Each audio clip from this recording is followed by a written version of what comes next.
With No Man's Sky being out for over 6 years now, there were several features when it was launching that were mentioned that were going to be in the game.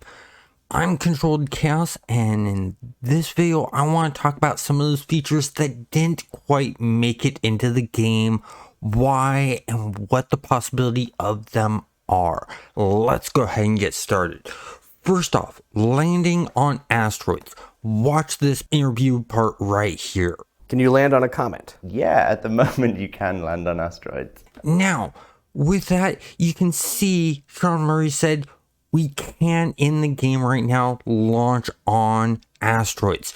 In development, at that stage, they probably did have that in game.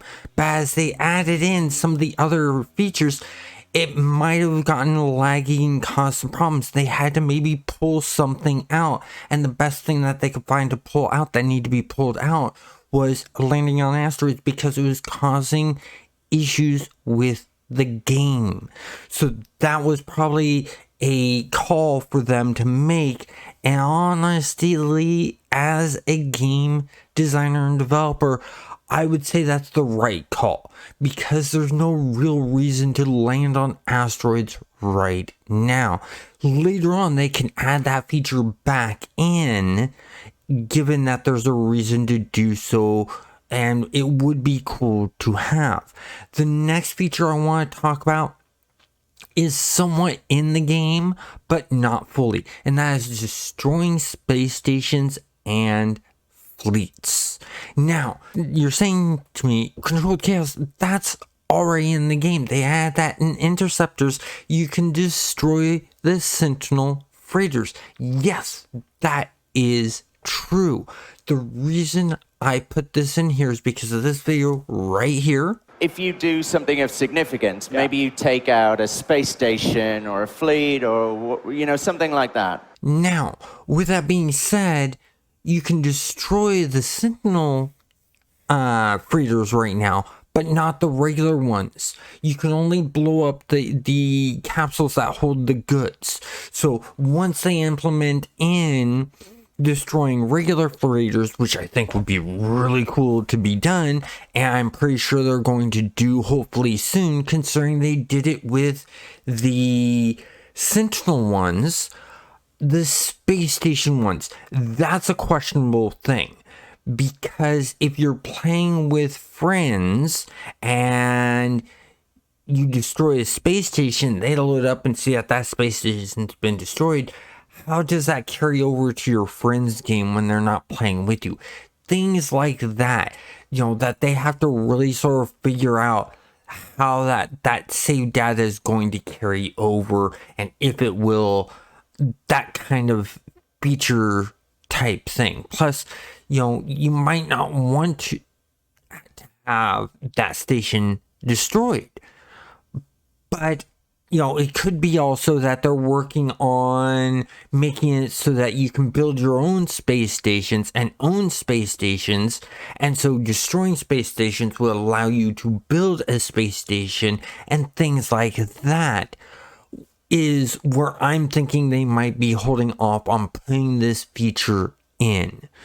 The next one I want to talk about is faction affiliations with significance.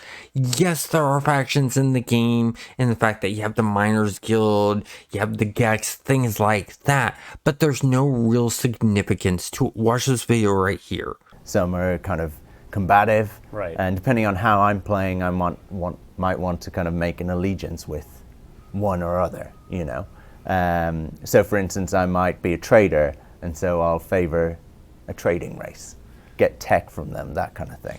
Now, when I'm thinking of significance to choice, as he mentions, you'll get some unique technology from them.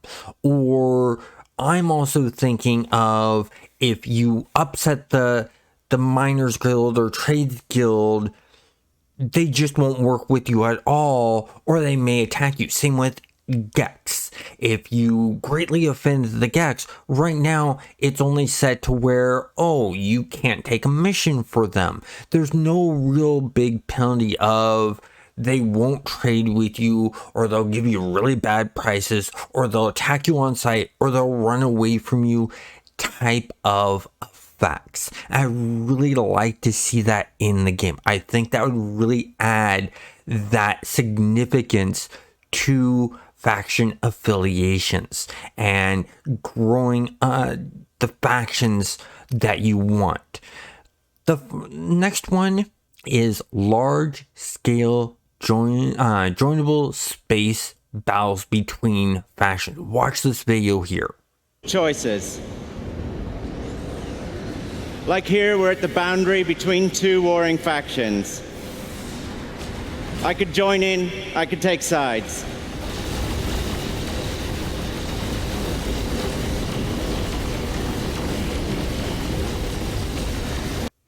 Now, in this, you'll notice that it's not just spaceships fighting against one another, but it's also the freighters are attacking one another. And I think that's really, really cool. I'd love to see this kind of thing.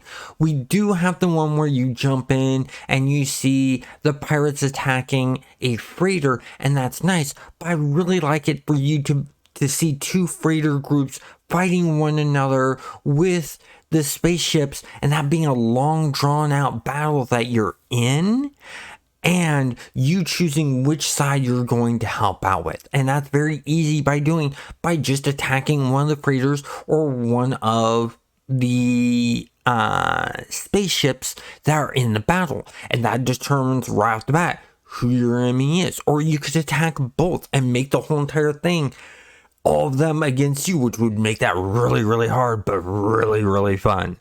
Now, the final one I want to talk about is radio chatter. Listen to this here and watch this here.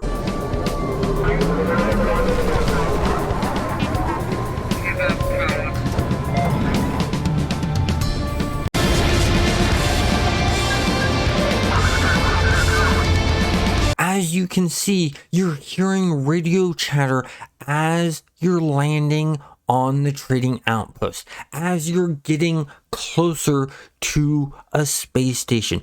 I would love, just for the immersion fact, to have that radio chatter in there. They had it in game. It was working. Why they took it out, I don't know. It could be that was just a constant loop of the same thing over and over again, and they just didn't have time to put it in because they were in real crunch time when they released. A lot of the features we didn't get on release wasn't really their fault. They wanted to do that, but they had financial obligations. They had investors to please.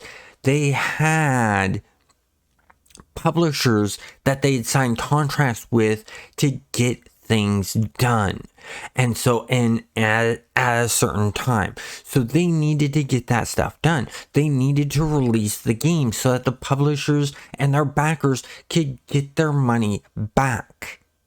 And that's the reason why the game released the way it did. I gotta give credit due. Hello Games did an amazing job after launch. There are so many companies out there that when they launch the game and it's terrible, they do nothing to fix it or to right the wrongs of what they've done. Hello Games took it upon themselves to do the right thing, to not stop working on it. Yeah, they went radio silence for a while, but it's a small team. They decided to take their efforts, and instead of communicating with us and saying, hey, we're working on it, instead of saying we're working on it, just to go ahead and work on it and show us that they're working on it. Show us that, look, here you go. We've worked on it. We've added more stuff in. That way, it's not all talk. That way, they can say, here you go. Here's some more content to add to the game that we promised you. And then they continue doing that.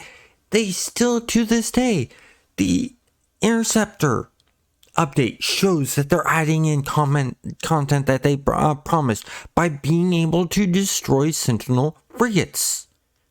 So they are still adding in that content that they promised. So this list that I put up of 5 can still show up. It's just taking time. And the reason why is they're weighing what's the bigger bang for the buck to go with the content we're working with. That's what they're looking at. And if you look at some of these updates that they've done, the Interceptor is an amazing, great update. The Outlaws update, amazing update. The Endurance update, amazing update. There are these updates where they do really, really good things that add a lot of value to the game.